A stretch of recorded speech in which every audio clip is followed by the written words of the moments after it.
Dolphins fans, buckle up, because the latest update coming out of Miami is not what we wanted to hear heading into week one. Just days before the season opener against the Indianapolis Colts, the Dolphins are facing a tough injury situation that could shake up their game plan. Now, before we dive into all the details of this breaking news, make sure to subscribe to the channel, drop a like, and don't forget to hit the bell icon so you never miss a single Dolphins update. All right, let's move straight into it. Head coach Mike McDaniel spoke with the media earlier today and revealed some concerning news surrounding key starters. The spotlight right now is on tight end Darren Waller and right guard James Daniels, both of whom were expected to play major roles in Sunday's matchup. Waller's situation is especially frustrating. He began training camp on the PUP list, was briefly activated before the preseason wrapped up, but never really got into rhythm. He missed joint practices, sat out the Jaguars game, and has barely been a full participant in practice since then. At first, McDaniel described Waller's absences as schedule maintenance, giving fans a little bit of hope. But things took a sharp turn this week. Reports confirmed that Waller suffered a hip strain setback during practice, and according to McDaniel, it's very unlikely he suits up against the Colts. That means Miami could be without one of its biggest offensive weapons right out of the gate. No Darren Waller on Sunday, and that's a huge blow heading into such a critical season opener. Dolphins fans, let's be real for a moment. This entire situation with Darren Waller feels like the risk Miami knew they were taking. From the moment he was brought in, there were questions about whether his body could hold up, and now those concerns are front and center. Waller hasn't played meaningful football in over a year, and when you combine that with a long history of nagging injuries, it's fair to wonder if the Dolphins may have gambled on the wrong piece. Sure, at his best, Waller is a matchup nightmare, big, athletic, and nearly impossible to cover. But the flip side is just as true. When he's unavailable, it leaves a massive hole in the offense. Right now, Miami is experiencing that harsh reality. The bigger issue is depth. If Waller can't go, Miami's tight end room shrinks to Tanner Conner and Julian Hill, easily one of the thinnest groups in the entire NFL. And in Mike McDaniel's system, that's not just about catching passes. The tight end plays a critical role in blocking assignments, especially in Miami's run-heavy looks.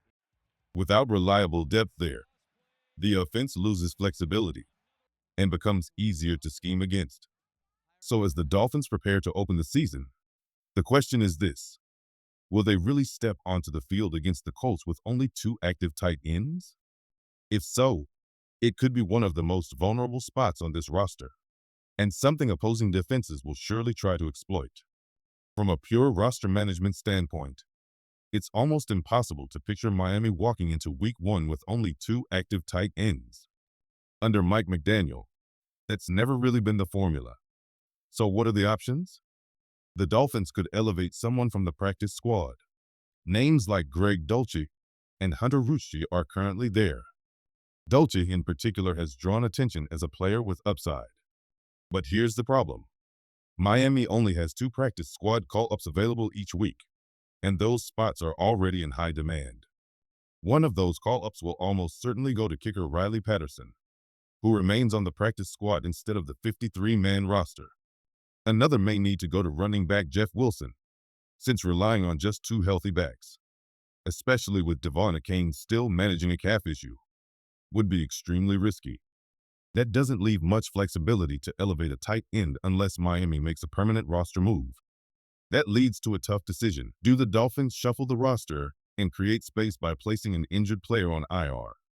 Or do they take the more drastic step of moving on from Waller altogether? If the team doesn't believe Waller can contribute at all this season, stashing him on injured reserve could be the logical path.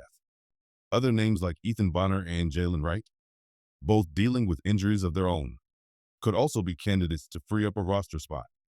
Either way, it feels inevitable that Miami will need to make a move before kickoff, because going into Sunday with just Tanner Conner and Julian Hill at tight end would be one of the riskiest roster constructions we've seen from this team. Looking at the situation realistically, the simplest solution for Miami might be to place some of these injured players on injured reserve give them the time they need to recover, and bring them back at full strength later in the season, possibly by week 5. That move would immediately free up roster spots for players who can contribute right away. If it comes down to choosing, the smart play might be to sign Greg Dulcich to the 53-man roster. Why? Because over the course of an entire season, he could end up being more valuable in terms of availability and consistency. Meanwhile, someone like Jeff Wilson could still be used as a short-term practice squad elevation while the team waits for Jalen Wright to return from injury. Once Wright is healthy, Miami wouldn't need to rely on Wilson as heavily, and the roster puzzle solves itself. In short, this approach would stabilize the tight end position and give Miami at least some insurance in the early weeks of the season. It's not ideal, but it's a practical way to manage a roster that's suddenly dealing with multiple injuries at key spots. Let's shift from the tight end situation over to the offensive line, because there's another concern developing there. Right guard James Daniels appeared on the injury report Thursday, listed as a limited participant with an ankle issue.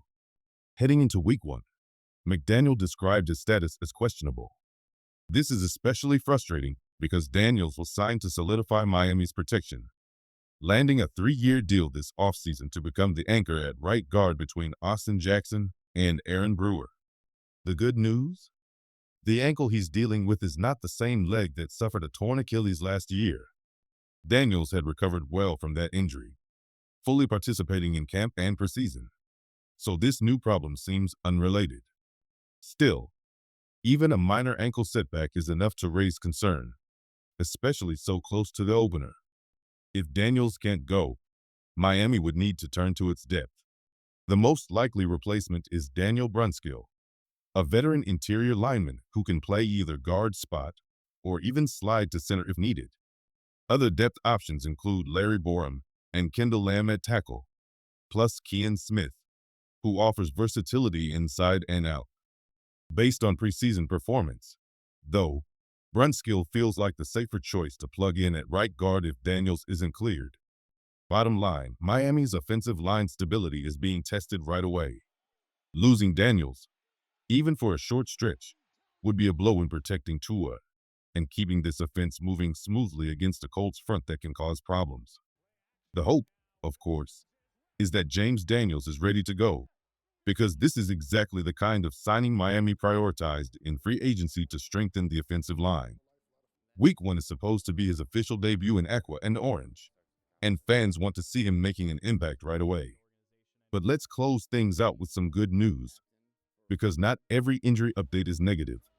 Coach McDaniel confirmed that 2 of Miami's most explosive weapons, Tyreek Hill and Devon Achane, are both on track to play against the Colts.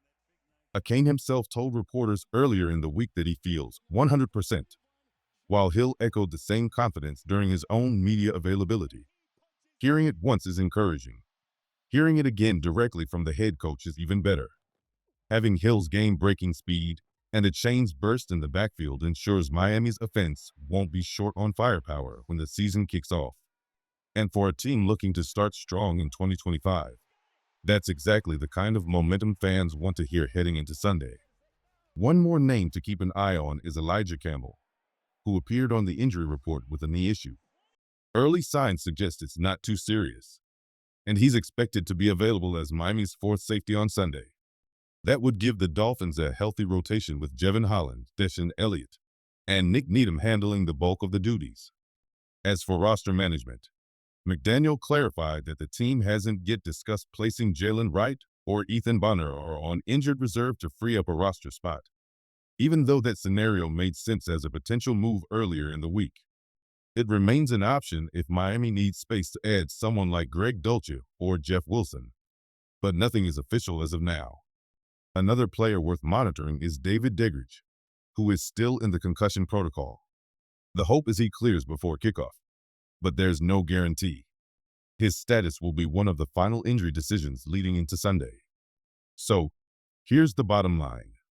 Miami enters week 1 with some frustrating setbacks, but also with key playmakers like Tyreek Hill and Devon Achane ready to roll. The injuries will test this roster's depth early, but the Dolphins have enough firepower to come out swinging against the Colts. Fans should expect a physical opener, with plenty of eyes on how Miami manages its thin spots while still chasing a 1-0 start.